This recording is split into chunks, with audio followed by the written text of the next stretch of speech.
Topic হলো আমাদের 1.2 যেটা হলো রসায়নের পরিধি এবং ক্ষেত্রসমূহ। এখানে খুব বেশি গুরুত্বপূর্ণ কিছু নাই, আমাদের বেশ একটা ছক আছে, এই ছকটা পড়তে হবে। যেমন বায়ু এই ছকটা পুরোটা মুখস্থ করলে হবে। বায়ুর মধ্যে প্রধান উপাদান থাকে হলো নাইট্রোজেন এবং অক্সিজেন। এবার এই নাইট্রোজেন অক্সিজেন বায়ু কি করে, আমরা কি শ্বাস গ্রহণ করি, তাই না? শ্বাস গ্রহণ করলে তো আমাদের দেহের মধ্যে যায় কি করে, বায়ুর যা অক্সিজেনের শরীরের ভিতরে যায় খাদ্য তৈরি করে। তো এই যে বিষয়গুলো, এখানে যে বিষয়গুলো আছে এই ছকটা তোমরা ভালো করে মুখস্থ করবা। বায়ু, খাবার, পানি, সার এবং কাগজ, কার কি মূল উপাদান এবং সেটা কিভাবে কাজ করে সেই বিষয়টা এখানে বিস্তারিত লেখা আছে। তোমরা এখান থেকে এটা মুখস্থ করে নিবা, আর কিছু লাগবে না। এখান থেকে এটাই ইম্পর্টেন্ট, এটা মাঝে মধ্যে আসে, তবে এর থেকে আর একটা ইম্পর্টেন্ট গুরুত্বপূর্ণ টপিক আছে।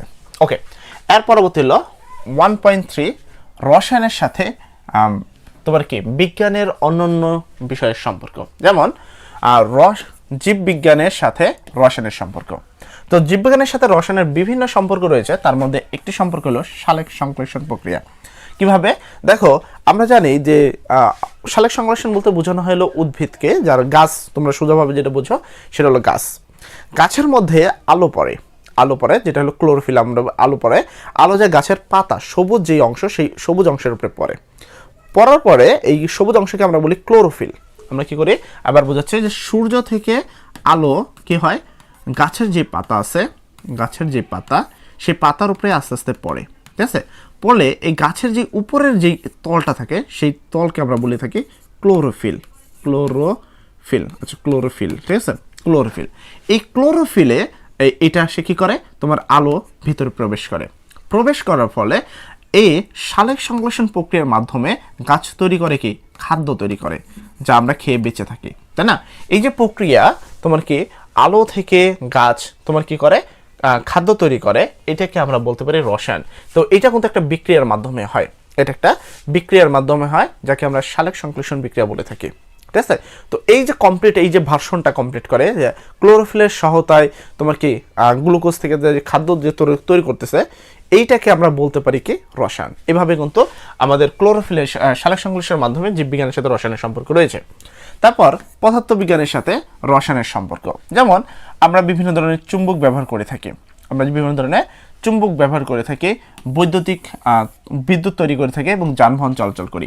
এখন এই জিনিসগুলো তৈরির জন্য আমাদের কিন্তু বিভিন্ন ম্যাটেরিয়াল লাগে। যেমন যানবাহন, বাস, ট্রাক এগুলো তৈরি করার জন্য আমার টিন লাগে, ঠিক আছে, লেড লাগে, পিবি লাগে, ঠিক আছে, এসএন লাগে, তারপর হলো কপার লাগে। যন্ত্রপাতি তৈরি করার জন্য কিন্তু এই জিনিসগুলো আমাদের প্রয়োজন হয়, আর এগুলো সবগুলো কিন্তু রসায়নের আওতাধীন। তারপরে আসে হলো তোমার বিদ্যুৎ।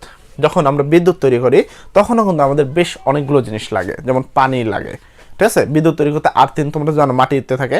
তো এই যে বিদ্যুৎ তৈরি করতে গেলে আমরা বিভিন্ন ধরনের আয়ন ব্যবহার করে থাকি, যেমন কপার। আমরা বেশ বিদ্যুৎ তৈরি করার ক্ষেত্রে জিঙ্ক সালফেট ইউজ করে থাকি, ঠিক আছে? তারপর হলো পিবি সালফেট, এগুলো আমরা কিন্তু ব্যবহার করে থাকি। এগুলো প্রত্যেকটাই রসায়নের একটা উপাদান বা মৌল। তো এইভাবে কিন্তু তোমার কি পদার্থবিজ্ঞানের সাথে রসায়ন সম্পর্কিত।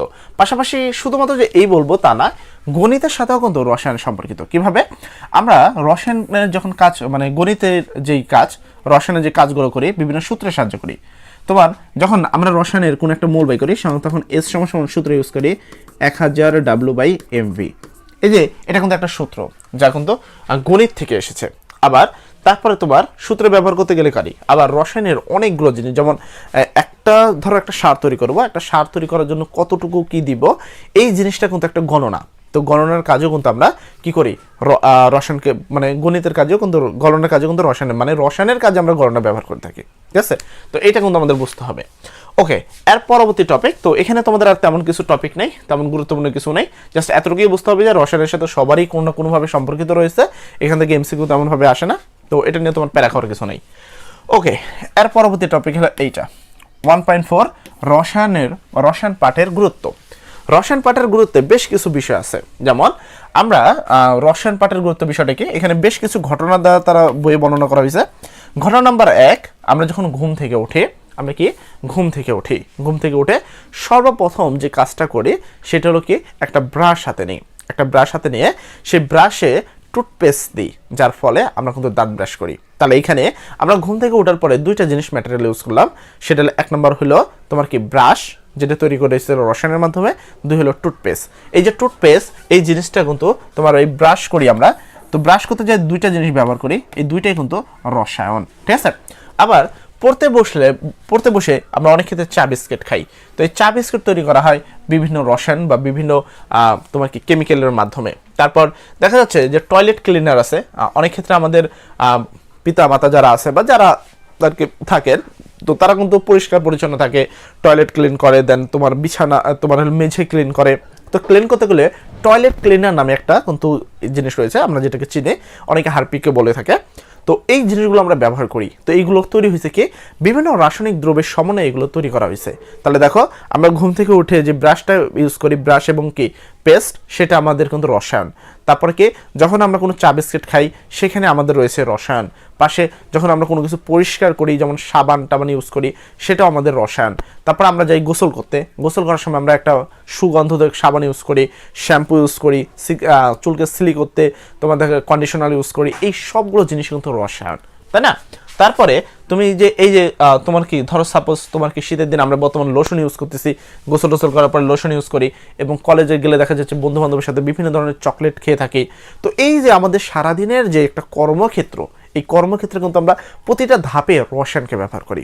এই জিনিসটাই তোমাকে বই বোঝানোর চেষ্টা করেছে যে আমরা সকাল থেকে উঠে রাতের ঘুম পর্যন্ত যে জিনিসগুলো ম্যাটেরিয়াল করি সবগুলো জিনিস হলো রসায়ন। তাহলে রসায়নের বিষয়টা কি বুঝতে পারলাম। সেকেন্ড আরেকটা ঘটনা তাদেরকে বোঝানো হয়েছে, জমির উর্বরতা বৃদ্ধিতে কীটনাশক ব্যবহারে, এই ক্ষেত্রেও আমরা রসায়নের ব্যবহার করে থাকি। দেখো যখন জমিতে কোনো সমস্যা হয়ে থাকে তখন আমরা জমিতে কখনো কখনো চুন প্রয়োগ করে থাকি। হয়তো আমরা অনেকে যারা কৃষিকাজে, বিশেষ করে গ্রামের ছেলে পেলে, তোমরা হয়তো জানো, যারা শহরে তোমাদের ক্ষেত্রে একটু ভিন্ন, তোমরা অনেকে হয়তো জানো না, কারণ বই থেকে তো সব জানো না, প্র্যাকটিক্যালি যেটা জানা যায় ওটা হলো বেটার। তো আমরা যখন কোনো একটা তোমার হলো মাটি থাকে, সে মাটিকে প্রথমত চাষ করতে হয়, আর নাঙ্গল দিয়ে চাষ করতে হয়। করার পরে সেখানে কিন্তু আমরা বিভিন্ন ধরনের ম্যাটেরিয়াল ইউজ করে থাকি, যেমন হলো তোমার সার ইউজ করে থাকি, বিভিন্ন ধরনের সার দিয়ে থাকি, ইউরিয়া সার, সার, তো বিভিন্ন ধরনের কিন্তু সার দিয়ে থাকি, যার ফলে মাটির উর্বরতা বৃদ্ধি পায়। তো মাটির উর্বরতা বৃদ্ধিতে কিন্তু রসায়নের একটা ভূমিকা রয়েছে। তারপরে সেখানে আমরা বীজ বপন করার পরে যখন দেখা যায় যে গাছগুলো একটু বড় হয়ে গেছে, ধান ক্ষেতটা একটু বড় হয়েছে, তখন ওই গাছগুলোতে কিন্তু পোকামাকড় আক্রমণ করে। তো যখন এই পোকামাকড়গুলো আক্রমণ করে তখন এই পোকাকে তোমার কি দমন করতে বা পোকাকে ছাড়াতে, আমরা সহজ বাংলা যদি বলি যে পোকা লাগছে, তাহলে কি করতে হবে, কীটনাশক দিতে হবে, কীটনাশক দিয়ে স্প্রে করতে হবে, স্প্রে করলে সেই পোকাগুলো কি মারা যাবে। তো এই যে বিষয়টা যে কীটনাশক ইউজ করা, ঠিক আছে, পোকা মারার জন্য স্প্রে ইউজ করা, এটাও কিন্তু একটা রসায়নের বিষয়, ঠিক আছে। তাহলে আমরা জমির উর্বরতার রসায়ন ব্যবহার করে থাকি, আমরা কি কীটনাশক ব্যবহার করি, সেখানে কিন্তু রসায়নের ব্যবহার করে থাকি। এমনকি আমরা যে আমরা একটা খাদ্য তৈরি করি, যেমন আচার, তারপর বিভিন্ন ধরনের খাদ্য রয়েছে, আমি জাস্ট দোকানে কিছু খাবারের নাম কই, যেমন বিস্কিট থাকে, চানাচুর থাকে, এছাড়াও দেখবা বেশ কিছু খাবার রয়েছে যার মেয়াদ আছে 1 থেকে 2 বছর। কোনো কিছুই আসলে 1 থেকে 2 বছর এরকম হয় কিভাবে, দেখো এরকম লেখা থাকে, সাপোজ একটা বিস্কিট খাবা, লেখা আছে 2025 সালে তৈরি, 2026 সাল পর্যন্ত মেয়াদ। একটা লোশন ইউজ করবো গায়ে, 2 বছর মেয়াদ থাকে। তো এই যে মেয়াদটা তারা কিভাবে বোঝে যে মেয়াদ এটা, তো এটাকে বলা হয় একটা খাদ্যকে সংরক্ষণ করা বা কোনো কিছুকে সংরক্ষণ করা। তার জন্য অনুমোদিত আমরা কিছু প্রিজারভেটিভস ব্যবহার করি, যার মাধ্যমে এই খাদ্যগুলো কি থাকে, নষ্ট হয় না বা পচন হয় না। তো পচন রোধে যে আমরা প্রিজারভেটিভস করি, এটা কিন্তু একটা রসায়ন। আবার অনৈতিক কাজে অনেকে কিন্তু ফরমালিন ব্যবহার করে থাকে। এই ফরমালিনও কিন্তু ইথানিক অ্যাসিডের তোমার 6 থেকে 10% জলীয় দ্রবণকে তোমার ফরমালিন বলে। তার মানে এই ফরমালিনও কিন্তু তোমার কি, এই ফরমালিন হলো তোমার হলো রসায়ন। তার মানে আমাদের কি কি কাজে আমরা রসায়ন ব্যবহার করে থাকি খুব সহজভাবে, ঠিক আছে। তো আমরা কিন্তু জমির উর্বরতা বৃদ্ধিতে রসায়ন ব্যবহার করে থাকি, কীটনাশক ব্যবহারে, এবং কি খাদ্যদ্রব্য সংরক্ষণে প্রিজারভেটিভ ইউজ করি, সেই প্রিজারভেটিভসও কিন্তু আমরা রসায়ন ব্যবহার করে থাকি। এরপর থাকে রোগ থেকে মুক্তি হতে রসায়নের ব্যবহার। এরপরে বেশ কিছু দিয়ে তোমাকে বোঝাইছে যে রোগ থেকে মুক্তি হতে আমরা রসায়ন কিভাবে ব্যবহার করি, সেই জিনিসটা কিন্তু এখানে বোঝানো হয়েছে। তো বোঝানোর জিনিসটাকে আমি ক্লিয়ারলি বলি, আমাদের মানুষের বিভিন্ন ধরনের রোগ হয়ে থাকে, জ্বর, টাইফয়েড, ক্লিন, বিভিন্ন ধরনের না, এমন অনেক রোগ আইছে, যেমন আমি HIV রোগ আছে, বেশ অনেকগুলো রোগ আছে, যে কিছুদিন আগে COVID-19 ছিল, যে রোগগুলো কিন্তু ওষুধ পর্যন্ত নাই। তো কিছু রোগ আছে যার ওষুধ আছে, কিছু রোগ আছে যারা এখন পর্যন্ত ওষুধ উৎপন্ন হয় নাই। এই যে রোগগুলো, এই রোগ থেকে আমরা মুক্ত হইতে বিভিন্ন ধরনের ওষুধ সেবন করে থাকি। জ্বরের ক্ষেত্রে নাপা এক্সট্রা এগুলো খেয়ে থাকি, বা আদার্স কোনো ওষুধ খেয়ে থাকি। তারপর দেখা যাচ্ছে টাইফয়েডের ক্ষেত্রে টাইফয়েডের ওষুধ খেয়ে থাকি, যক্ষার ক্ষেত্রে যক্ষার ওষুধ খেয়ে থাকি। এই যে ওষুধগুলো আমরা খাই তা আমাদের দেহের মধ্যে যে বিক্রিয়া করে, ওই জীবাণুর সাথে কি করে, বিক্রিয়া করে, একটা যুদ্ধ করে। এই যে যুদ্ধ বা বিক্রিয়া, এটা কিন্তু একটা রসায়নের আওতাধীন। আবার এই যে ওষুধটা তৈরি করছে, সেই ওষুধটা কিন্তু একটা রসায়ন, ঠিক আছে? তো আমরা কিন্তু কি করি, আমরা যখন রোগ থেকে মুক্তি পেতে বিভিন্ন ধরনের ওষুধ খাই, সেখানে কিন্তু রসায়ন রয়েছে। এরপরের ঘটনাতে বলে শিল্প কারখানা, যানবাহন তৈরি, এগুলোতে আমি একটু ক্লিয়ার বলি। শিল্প কারখানা যখন সবচেয়ে পরিচিত শিল্প কারখানা হলো গার্মেন্টস, আর হলো কালভাটা, অনেকে এটাকে বলা হলো ভাটা, বলে জাস্ট ভাটা, ইটের ভাটা। তো এইখানে তোমরা যারা যাবা দেখতে পারবা যে গার্মেন্টস একদিকে চলমান হইলে গার্মেন্টসের কোনো না কোনো পাশ থেকে দেখবা কালো ধোঁয়া বেরোচ্ছে, ঠিক আছে? এবং শিল্প কারখানাতে গেলে দেখবা এক সাইডে কি কালো ধোঁয়া বেরোচ্ছে এবং বিভিন্ন ধরনের বজ্র পদার্থ বেরোচ্ছে, মানে ময়লা যে পদার্থগুলো, এটা ড্রেন দিয়ে চলে যাচ্ছে, ড্রেন লাইন করা আছে, চলে যাচ্ছে। তো শিল্প কারখানায় আমরা যে কাঁচামালগুলো ব্যবহার করি, ঠিক আছে, সেই কাঁচামালগুলো কিন্তু রসায়ন। আবার শিল্প কারখানায় যে কাঁচামাল ব্যবহার করে রসায়ন হলো, শিল্প কারখানা থেকে সাপোজ আমি সারের শিল্প কারখানা বলি, সেখানে কাঁচামাল হিসেবে ব্যবহার করা হয় NH3 অ্যামোনিয়া, যেটা অ্যাকচুয়ালি একটা রসায়নের মাধ্যমে তৈরি করা হয়েছে। এখান থেকে যখন উচ্চ তাপে বিক্রিয়া করা হয়, তখন এখান থেকে উৎপন্ন হয় কালো ধোঁয়া, যেটাকে আমরা বলি কার্বন ডাইঅক্সাইড। এইটা একটা রসায়ন। এখান থেকে নাইট্রোজেন ঘটিত বজ্র পদার্থ তৈরি হয়, এইটাও একটা রসায়ন। আবার যখন যানবাহন তৈরি করি, তখন আমরা যানবাহন তৈরিতে ব্যবহার করি লেড ব্যবহার করি, আর্সেনিক ব্যবহার করি, কোবাল্ট ব্যবহার করি। এই যে জিনিসগুলো ব্যবহার করি, এগুলো কিন্তু একটা রসায়নের একটা পার্ট। তো এই পার্টে শুধু তারা বুঝাইছে যে আমরা আমাদের যে দৈনন্দিন জীবনে যে কাজগুলো করি, সবগুলো কাজেই আমরা রসায়ন ব্যবহার করে থাকি, এবং এখানে রসায়নের উক্তি রয়েছে। এছাড়া এখানে ইম্পর্টেন্ট তেমন কিছু নেই, জাস্ট এই টপিকগুলো রয়েছে যেগুলো তোমাকে বুঝিয়ে দিলাম। নবম দশমের শিক্ষার্থী বর্তমান যারা রয়েছে, তাদের জন্য আমার রয়েছে রসায়ন বেসিক টু প্রো কোর্স, যে কোর্সের বর্তমান প্রাইস মাত্র 510 টাকা।